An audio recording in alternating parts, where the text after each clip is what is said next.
మీరు కొత్తగా business start చేయాలనుకుంటున్నారా? మార్చ్ 16, 17న హైటెక్స్ లో ఫ్రాన్సెస్ ఇండియా బిగ్గెస్ట్ ఫ్రో ఎక్స్పో. కే పాల్ గారు నాకు 30 సంవత్సరాల నుంచి అనుబంధం. వారి బ్రదర్ డేవిడ్ రాజు గారు నేను క్లోజ్ ఫ్రెండ్స్. నేను ఫస్ట్ ఎమ్మెల్యే అయినప్పుడు అంటే నేను ఫస్ట్ ఎమ్మెల్యే 25 years బ్యాక్ అయ్యాను. అప్పటికే పరిచయం నాకు డేవిడ్ రాజు గారు. కానీ చారిటీ సిటీ అని 1200 ఎకరాల్లో నా కాన్స్టిట్యున్సీలోనే పెద్ద రెసిడెన్షియల్ స్కూలు, హాస్టలు, ప్రతి ఊరు నుంచి కూడా పేద పిల్లల్ని తెచ్చి హాస్టల్లో జాయిన్ చేసి అదొక బ్రహ్మాండం. అంతే ఇక అది 1200 ఎకరాల్లో స్కూలు, హాస్టలు, పనిచేసే వారికి టీచర్స్కి నైట్ అండ్ డే ఉంటాను కూడా అకామిడేషన్స్ పెట్టి అదొక బ్రహ్మాండమైన బృందావనం లాగా దాన్ని మెయింటైన్ చేశారు. కర్త కర్మక్రియ అన్నేమో డేవిడ్ రాజు గారు, మనీ మేక్స్ మెనీ థింగ్స్ అన్నేమో కే పాల్ గారు. నేను ఎమ్మెల్యేగా చూడటానికి పోయినప్పుడు చూస్తే డేవిడ్ రాజు గారు ఉన్నారు. అరే సార్ అంటే మనదే సార్ ఇది అన్నారు. మరి కే పాల్ గారు అంటే మా బ్రదర్ అన్నారు. అరే రే రే రే అని అప్పటి నుంచి మేము కలిసి ఉన్నాము. నేను ఇల్లు కూడా డేవిడ్ రాజు గారు ఉండే దగ్గర ఉండాలి, భలే ఉంది పీస్ఫుల్ గానీ ఫిలిం నగర్ ఇల్లు అమ్మేసి నేను అక్కడ నెక్టార్ గార్డెన్లో ఇల్లు కొనుక్కున్నాను. అంత అనుబంధం. ఈ అనుబంధంలో కే పాల్ గారు, నేను పార్టీ పెట్టాను, నువ్వు రాలేదు. గద్దర్ గారు వచ్చారు, నువ్వు రాలేదు. వస్తావా రావా అన్నారు. సరిగా 2 నెలలు రిజైన్ చేసి ఆ పార్టీకి అది కూడా కాదు, సరే నువ్వు రావు, నేను ఎంపీగా పోటీ చేస్తున్నా, నాకు ప్రచారం చేస్తావా లేదా అన్నారు. సార్ నేను అందరికీ ఎంతోమందికి పనికి మాలలో కూడా ప్రచారం చేసిన సార్, మీరు దేవుని బిడ్డ, మీరు మహానుభావులు, ఎంతోమంది మహా నేతలు, దేశాధినేతలు మీ పిలుపుకి వెంటనే స్పందిస్తారు అమెరికన్ ప్రెసిడెంట్ దగ్గర నుండి. నేనే అంత సార్ 100% వస్తున్నా సార్ అన్నాను. మరి కండ వేసుకోవాలి కదా అన్నారు. ప్రచారం అప్పుడు వేసుకుంటా సార్ అన్నాను. లేదు ఇప్పుడు వేసుకోవాలన్నారు. ప్రెస్ ఇట్టనే కూర్చొని ఉన్నారు. మీ ఇష్టం సార్ అన్నాను. అలా పార్టీలో కండవ వేసుకోవడం జరిగింది. కానీ మెయిన్గా కే పాల్ గారు గెలవాలి. వైజాగ్ నుంచి వారు పోటీ చేస్తున్నారు. నేను ఎన్నో సందర్భాల్లో కూడా నేను ప్రచారాలు కూడా వచ్చిన గతంలో. మిత్రులు కూడా నన్ను అభిమానించే వాళ్ళు కూడా చాలామంది ఉన్నారు. కనుక నేను ఖచ్చితంగా ప్రచారానికి వస్తాను సార్. ముఖ్యంగా నామినేషన్ నుండి వస్తాను సార్. నామినేషన్కి ఖచ్చితంగా వస్తానని చెప్తున్నాను. అది కొన్ని కారణాల వల్ల రావటం జరిగింది. వేరే ఎలాగో వచ్చారు కదా, నేను వస్తున్నా, ఉండండి, మీరు ప్రెస్ మీట్ పెడదామన్నారు నిన్న. కానీ కొన్ని కారణాల వల్ల వారు విజయవాడలో ఆగిపోవాల్సి వచ్చింది. ఇక నన్ను ప్రెస్ మీట్ పెట్టేయి నువ్వు అని అంటే సరేని మేము ముందుకు రావడం జరిగింది. ఇకపోతే ప్రజాశాంతి పార్టీని పెట్టి కే పాల్ గారు, దీనికి కూడా చాలా కారణాలు ఉన్నాయి. ఇక అవన్నీ ఇప్పుడు వద్దు. ఇప్పుడు కావాల్సింది ఏంటంటే కే పాల్ గారు లాంటి వారిని ఎంపీగా గెలిపిస్తే వారికి ఉన్న నాలెడ్జ్, వారికి ఉన్న అవగాహన నేను వింటుంటాను అప్పుడప్పుడు. ఆ దేశాల గురించి, ఫైనాన్షియల్ దీని గురించి భలే మాట్లాడతారు. కనుక ఇలా మాట్లాడేవారు వారి గొంతు పార్లమెంట్లో వినపడితే కరెక్ట్. తెలియజేసినట్టు అవుతుంది. తెలియజేసినవి ఇంప్లిమెంట్ చేయడానికి ఏ దేశం పోయినా, ఏ దేశ ప్రెసిడెంట్ దగ్గరికి పోయినా కే పాల్ గారు అనేసరికి ఒక రకమైన స్పందన ఉంటుంది. అది నాకు తెలుసు. కనుక నేను దేశాన్ని బాగు చేస్తా, రాష్ట్రాన్ని బాగు చేస్తా, మోడీ గారికి 6 లక్షల కోట్ల రూపాయలు నేను తెప్పించాను విదేశాల నుంచి, ఇంకా నేను చేస్తాను అని చెప్పానంటూ వారు చాలా సందర్భాల్లో మాట్లాడటం జరిగింది. కనుక నాకు కొద్దిగా అవగాహన ఉంది. కనుక అమెరికన్ ప్రెసిడెంట్ గారు చాలా క్లోజ్. ఆయన అమెరికా ప్రెసిడెంట్ కాకముందే కే పాల్ గారు ప్రేయర్ మీటింగ్స్కి వరంగల్, ఖమ్మం వచ్చారు. ఇంకా హోలీఫీల్డ్ అంటే ప్రపంచ బాక్సర్ వచ్చాడు.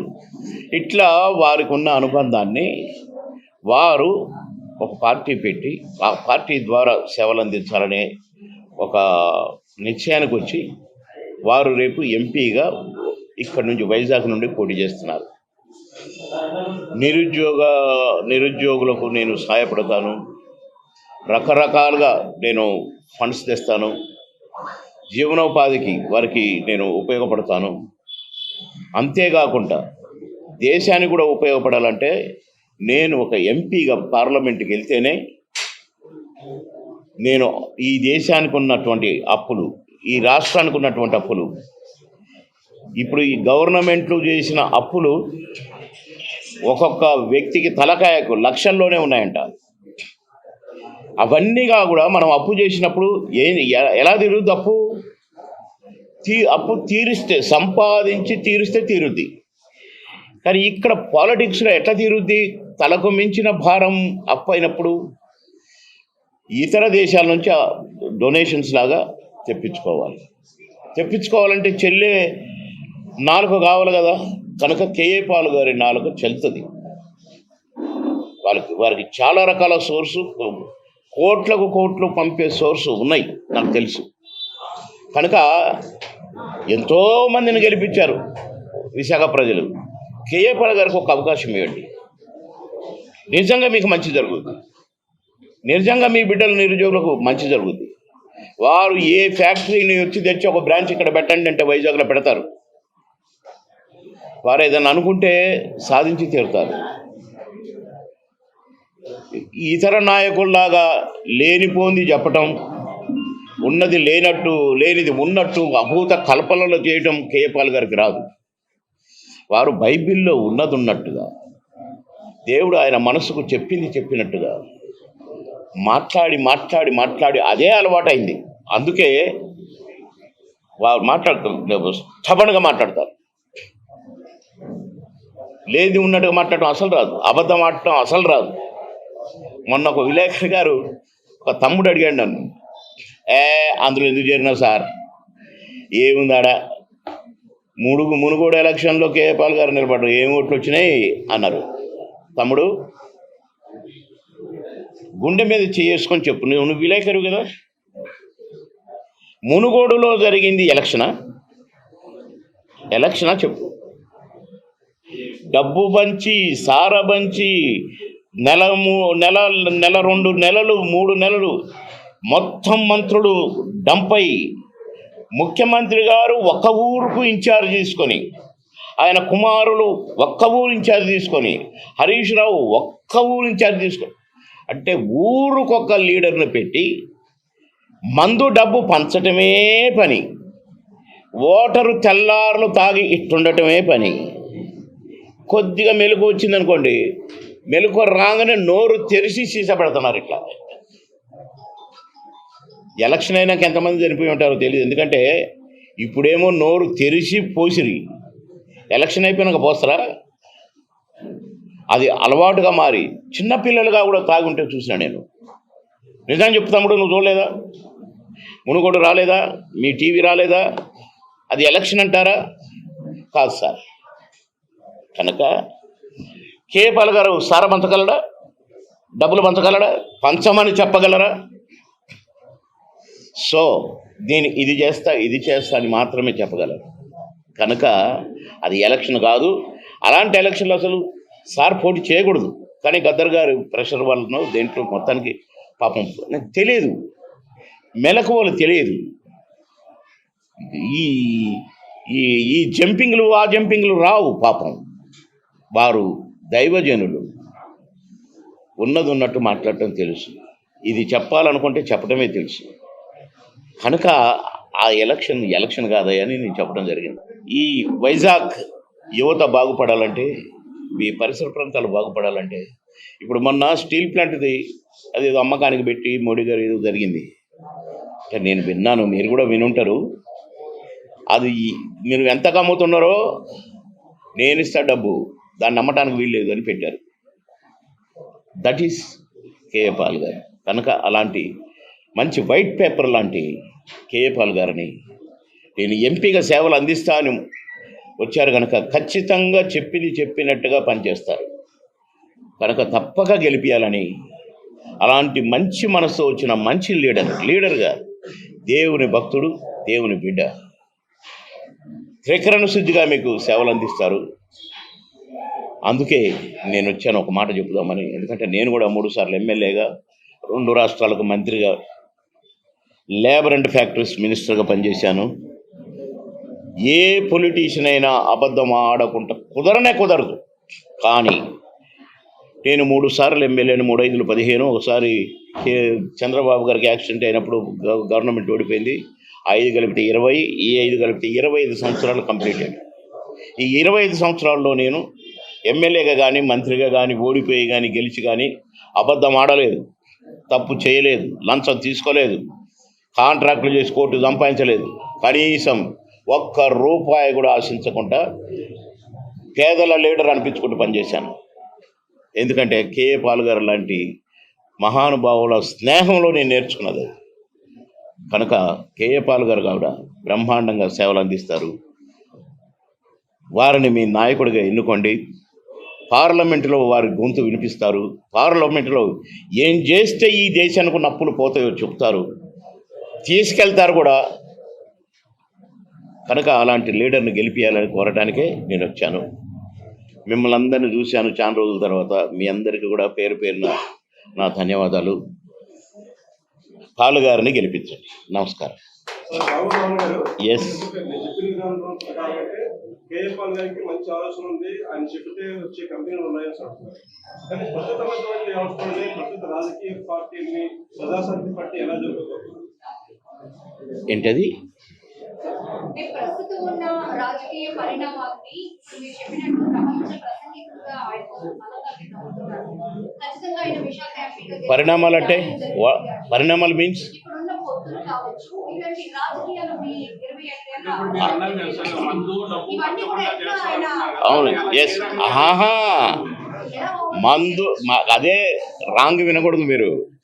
మందు డబ్బు పంచకుండా అన్ని నల్లా పంచగలరా పాల్ గారు? పంచమని చెప్తారా పాల్ గారు? నో అన్న. పరిణామాలు అట్రా ఎవరి పార్టీ, ఎవరి ప్లానింగు అన్నీ వారికి ఉంటాయి. ఆయనని ఈయన కాపీ కొట్టాడు, ఈయనని ఆయన కాపీ కొట్టాడు. కొడితే మనకి పెట్టింటారు, మనకి కాపీ వీళ్ళు వీళ్ళే చేసుకుంటారు, వీళ్ళు వీళ్ళే జుట్టు పట్టుకుంటారు.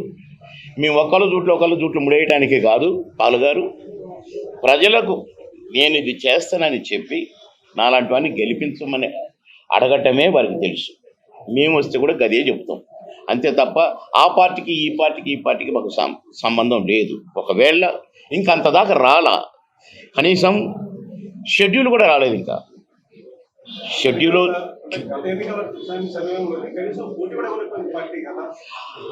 అది ఎలక్షన్ కాదు అని చెప్పిన తమ్ముడు. నాకు తెలియదు అది ఇప్పుడు గతంలో ఏం జరిగిందో నాకు తెలియదు.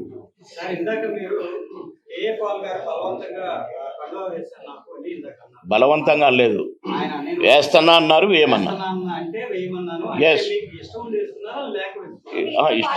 ఇష్టం లేనప్పుడు ఇష్టం లేదని చెప్తాగా. ఇప్పుడు నన్ను గాజువాక నుంచి పోటీ చేయమన్నారు, పోటీ చేయట్లేదు, కొద్ది సార్ అన్నా. నాకు ప్రచారం చేయమన్నారు, చేస్తా అన్నా. కండ వేసుకోండి, వేయండి అన్నా. ఇష్టం లేక ఇష్టం ఉండి కూడా ఉంటుందా? ఏమన్నా నేను కండ వేస్తా అన్నారు, వేయండి అన్నా.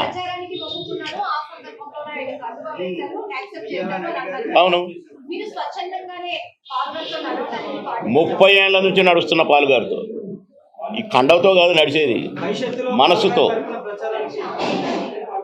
ఏంటి 100%. నన్ను ఎవరు వద్దంటారు? కోకొల్లల జనాల్ని నవ్వించిన వాడిని, ఆనందపరిచిన వాడిని నన్ను వద్దంటారా? రా అంటారు. నేను చెప్తే ఓట్లు వేసేవాళ్ళు కూడా ఉన్నారు. పాల్ గారిని గెలిపించండి అని చెప్పేది. అందుకే నన్ను చూసి ఆనందించిన వాళ్ళు, నా సినిమాలు చూసి ఆనందించిన వాళ్ళు పాల్ గారిని గెలిపించండి అని అడుగుతున్నా. నాకు హక్కు ఉంది. ఎస్, అది పాల్ గారు చెప్తారు తమ్ముడు, నేను కాదు. పాల్ గారు ఇంకా షెడ్యూల్ రాలేదు తమ్ముడు. ఇంకా ఏ పార్టీ కూడా అంటే ఇక్కడ మామూలుగా కాదు, ఈ భూమి పుట్టిన కాడి నుంచే ఇక్కడ పోరాటం జరుగుతుంది. జగన్ గారు సీఎం అయిన రోజు తెల్లారి నుంచే ఈ పార్టీ ఆ పార్టీ ఈ పార్టీ జై రా అని చెప్పిన జైళ్ళు పోలీసులు అన్నీ చూసొస్తున్నారు. కనుక నేను ఇక్కడి రాజకీయం విషయం నేను మాట్లాడలేదు. నేను టీడీపీలో 3 సార్లు ఎమ్మెల్యేగా, బీజేపీ టీడీపీ పొత్తేనా, మిత్రపక్షమేనా. బీజేపీ టీడీపీ కండ వేసుకునే తిరుగుతున్నాయి, ఇంకా చేరుడు ఏముంది అన్న. కాదు కాదు కాదు కాదు నువ్వు అఫీషియల్గా చేరాలి మళ్ళీ అన్నారు. అప్పుడు నువ్వు కొత్తలో పనిచేసినావు, ఇప్పుడు పార్టీలో చేరి పనిచేయాలన్నా. అయితే ఒక కండిషన్ అన్న, ఏంటి అది?